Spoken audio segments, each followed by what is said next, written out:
Hey everyone, welcome back to another episode of Inner Peace, Better Health. So, if you have ever felt stuck, if you have ever wondered why change feels so hard, or maybe if you have ever thought, is it really the life I meant to live? Then today's episode is for you. Transformation isn't just about the external changes, it's all about mastering your mind, energy, and the beliefs to create the life you truly want. And today we have someone who's dedicated her life to helping others to do that, Tracy Napier. So, welcome to the show, Tracy. Hi, thank you so much for having me. I'm happy to be here. Lovely, lovely. So, Tracy, like before we start, I'll quickly love to introduce you to all of our listeners.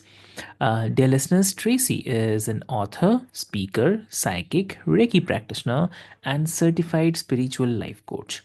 She is also the host of the Tracy Napier podcast and the author of Get Changed: How to Become the Master of Your Own Life, a powerful book that helps people break free from the limitations and step into their fullest potential. So, today Tracy is here to talk about how we can take control of our own transformation, shift our mindset, and step into the life we were meant to live. So, welcome to the show, Tracy. Thank you. Thank you very much. Lovely, lovely. So Tracy, like your book is called is Get Changed: How to Become the Master of Your Own Life. So the title is, I mean, title alone is so powerful. So what inspired you to write this book? Well, as you mentioned, I am psychic, and my psychic abilities have developed over the past few years. Mm-hmm. And I was laid off from my job in December of 2022, and that's really when my psychic abilities started to develop Mm-hmm. because I was spending a lot more time on my personal and spiritual growth practices. And so in my sleep, I would get messages and guidance that I needed to write a book. Mm-hmm. And I was guided to also speak, and use my voice however way I can. Yeah. And so I started writing a book. And then one night, not long after I started writing the book, I Mm-hmm. had a message I heard while also seeing an image in my mind that said, "Get changed, how to become the master of your own life." And now, mind you, I had a completely different title in mind. I don't talk like that. I don't say master your life. I had never even heard of the term. Mm-hmm. But I knew that that was supposed to be the title and the topic of my book. And I thought, really? I just got laid off my job. I don't know what I want to be when I grow up. But you want me to write a book on mastering life? Come on. And then it dawned on me, like, you Mm-hmm. know what? This book is just about just as much for me as it is for the reading. It was supposed to be a lesson Yeah. for me to learn as I went along. So I was Mm-hmm. both a teacher and a student. Mm. And so I learned a lot writing this book. And it Okay. really honestly wasn't until the very last chapter that I realized, like fully realized, that this whole process, this whole book was about learning how to step into your power. Mm-hmm. And that was really eye-opening for me. Mm. And so, yeah, I had to learn these steps as I wrote them. You know, I got guidance from my spirit guides, from angels, on some of the things to say, but I had to learn the steps. So it was really fascinating. It was a really interesting experience. It was wonderful. Mm. Exactly. Wow. And also like it's really incredible like how a single decision can change the trajectory of our lives. So I mean so many people feel powerless, but your story is proof that we have more control than we think. So uh Yeah. yeah. Yeah, I think the biggest lesson for Mhm. me was really I needed to learn how to step into my power. I Mm, had been a victim. I played a victim unconsciously. I never said I was a victim. I mm, never felt like a victim. But unconsciously, I was a victim mm, because I have a cleft lip and palate, mm, and that I allowed it to hold me back my entire life. And mm, it really defined me. My voice defined me. I was so shy, so insecure. I kept to myself, and I really played the victim. Like I said, not consciously. I didn't want people to feel sorry for me or anything, but my actions and thoughts were that of a victim. mm, And so I know that this book, for me, it was a lesson in learning how to step into my power. And so it was really powerful for me to learn that. And I still have challenges with stepping into my power. I've mhm, lived 49 years as a victim, and now, it doesn't happen overnight. We're like, oh, I'm empowered. But I have learned a lot, and I have a lot of moments where I'm feeling very empowered now. And one thing that I'm learning is the discipline. Even mm, though I have this fear, because victimhood is often a result of fear, and so I have all this fear, but I'm moving forward anyway and using my voice. This is my first podcast episode. I have been really shy and quiet and afraid to use my voice. And so now I'm doing it anyway because I know it's important for me to do. And so that's really part of what it means to master your life. You feel the fear and do it anyway. You embrace discomfort and learn lessons along the way. mm. Yeah. Understood. So, So, yeah, you're saying, yeah, please say. oh, I was just gonna say, my book, it really Mhm, takes readers on a journey of self-discovery. And mhm, each book or each chapter mhm, has a metaphor. I like metaphors. I feel like it makes it easier to understand. mhm, And it's a really, I don't, it's not a complex book. It's a mhm, really, it's easy to understand, and it's mhm, in simple terms, layman terms. And so each chapter I feel is a pretty straightforward framework and yeah, hopefully inspiring and empowering readers to start to make changes in their life. And so, chapter one, the first thing that I did was to eliminate bad habits. And it's like cleaning out your closet. You mm, purge some things, you keep some things, and you donate some things. And so it's a matter of assessing your habits and deciding what you want to keep or mm, eliminate or transfer into something more empowering. mhm, And so I have that outline for each chapter. So chapter one is eliminate bad habits. Chapter two, getting out of your comfort zone. That is a really big one for a lot of us and hard to do. yeah, And chapter three is get to know yourself. correct. And chapter four, nurture your health. It's so important. We don't think about that enough, in my opinion. How it's not just your physical health, it's your emotional health, your mental health as well. And then Mm, chapter five is change your thoughts. Your thoughts are powerful. Your thoughts can manifest.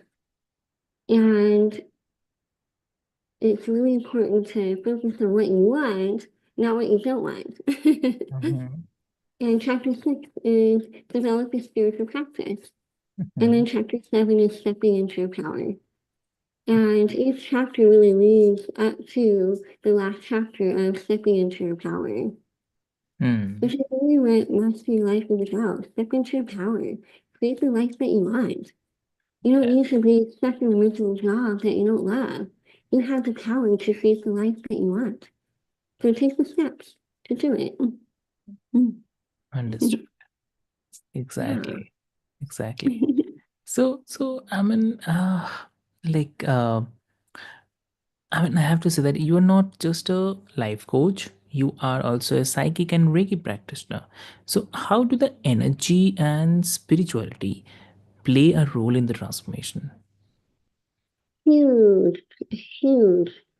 Mhm. They, okay, so Reiki is known for really Mhm. open. You ask any Reiki practitioner, they're Okay. going to tell you that, oh, I became psychic after, however long Reiki. Like Reiki changed my life. So Reiki really helps open up your energy and be more receptive to spirit. And so that has been helpful to me. Honestly, I can't say, okay, X, Y, and Z is what made me psychic. But in my opinion, Reiki and then developing spiritual practices.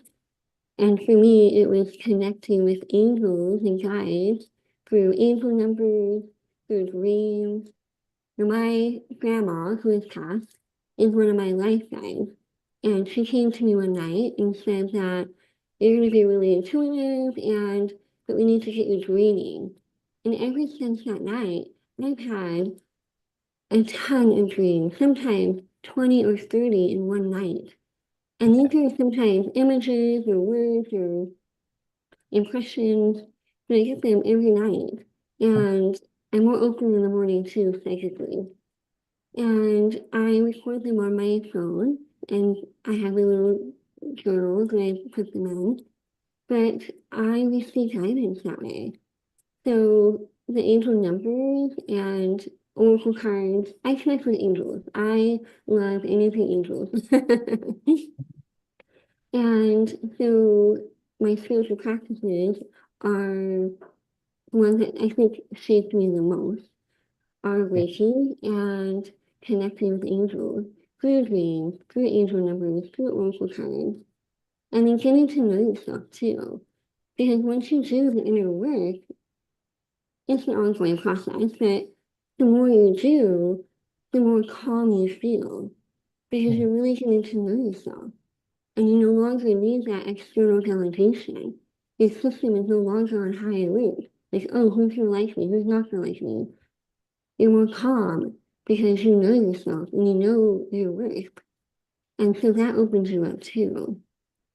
So I would say those are what has impacted me the most and helped me become more psychic, intuitive, whatever you want to call it. Yeah. Understood. Understood. Great. And like also, I mean, like fear of change. I mean, even when people I mean, want to change, fear often holds them back. So, why do you think people are so afraid of the change? Why? I think our brains are wired to protect us. Our ego wants to protect us and keep us safe. So if there's something different and new, it's like, no, no, no, it's not safe. Mm-hmm. And so what I'm finding is really helpful is to learn how to embrace change by Mm-hmm. doing little things every day that are different. Wake up and say, what can I do to change today? Mm-hmm. Maybe it's going a different route to work. Yeah. Maybe it's going somewhere new. If you Mm. go for walks, maybe go for a different hiking trail. Go to a different grocery store. Change your routine. Mm. Watch a different TV show. Little things like that help rewire your brain and help you feel safe and to believe that change is safe. Yeah. And so that would be my piece of Mhm. advice on that. It's helped me. I still work on creating change every single day. Okay. Okay. Yeah. I understood. And I mean, that's really great. And so, I mean, if someone who is listening today is feeling stuck and like they know they need a change, but don't know where to start, so what would you, I mean, suggest them?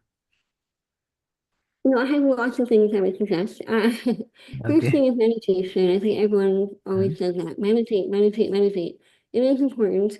I have a love-hate relationship with meditation, to be honest. Mhm. I love it when I really go deep into it, but sometimes I'm just sitting there like, I feel like I'm wasting my time. But Okay. that's what I need to meditate the most. So Uh-huh. meditation is really important. Okay. Movement is really important. Uh-huh. And a lot of us, especially those with trauma or unprocessed emotions in our body, it gets stuck there and it keeps us from moving forward. And so what I'm finding is helpful and what I've been guided, because I've asked that question to my angels and guides, like how do I get unstuck? And the answer is they told me squats, Mm-hmm. swimming, moving, like gentle movement, walking, dancing. Oftentimes they tell me dancing, and they show me an image of me like dancing and doing weird things with my arms. But Okay. just moving of any kind helps your energy get unstuck, and Lovely. that helps you move forward. And Great. so I'm glad that you asked that question because Mhm. I've learned, for me specifically, I've had a lot of tense muscles, and it's because of stress and stuck energy. So I am working through getting unstuck now. And part of that is strengthening the muscles in my lower back and my upper glutes. And they're weak. And when those are weak, they help you with moving forward. It's interesting because when you strengthen your lower back and your glutes, it provides stability and helps you move forward energetically. And so I've been focusing on exercises that strengthen those areas. And it is helping me, strangely enough, to move forward and take action. It's helping me get unstuck, Yeah. as odd as that sounds. Lovely. Lovely. Great. So, I mean, Tracy, I mean, this is really, really such a powerful conversation, and your insights, your energy, and your approach to the transformation are truly inspiring, I have to say. And uh, also, like, for the listeners, like, if you have ever felt like you are stuck in the same patterns, and if you have ever wondered why change feels so hard, then if uh, you are not powerless, you can change and you can become the master of your own life. So, uh, if you want to dive deeper into these concepts, be sure to check out Tracy's book, Get Changed: How to Become the Master of Your Own Life, and her podcast, the Tracy Napier podcast. And I'll add all the links into the show notes for your easy reference. And as always, if today's episode has resonated with you, share it with a friend, family, or someone who actually needs to hear this. And let's keep the conversation going and create a world where we all step into the lives we are meant to live. So, until next time, take charge, take action, and take care of yourself. And this is your host, Avik, signing off from Inner Peace, Better Health. Thank you so much.